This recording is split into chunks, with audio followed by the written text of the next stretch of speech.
मित्रांनो, काल आपल्या राज्याचे उपमुख्यमंत्री, कामाचा माणूस अशी ओळख असलेले राष्ट्रवादीचे सर्वसर्वा अजितदादा पवार यांचं विमान अपघातात निधन झालं. या निधनाने पक्षाचं आणि राज्याचं जरी नुकसान झालं असलं तरी सर्वात जास्त नुकसान हे राज्यातील काही नेत्याचं झालेलं आहे. प्रामुख्याने दोन नेते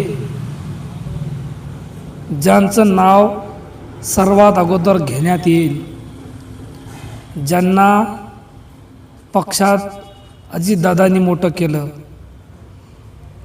ज्यांची ओळख फक्त अजितदादामुळेच होती,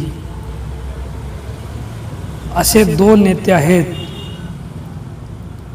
परळी विधानसभेचे आमदार धनंजय मुंडे साहेब आणि विधान परिषदेचे आमदार अमोल मिटकरी यांना स्वतःची ओळख निर्माण करण्यासाठी अगोदर अजितदादाचं नाव घ्यावं लागत होतं आणि त्यांना राजकारणामध्ये पण अजितदादांनीच आणलं होतं आणि त्यांना मोठं पण अजितदादाच केलं होतं आणि त्यांची ओळख पण अजितदादामुळेच होती.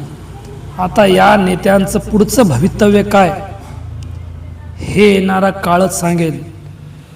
याबद्दल तुम्हाला काय वाटते कमेंटमध्ये नक्की सांगा.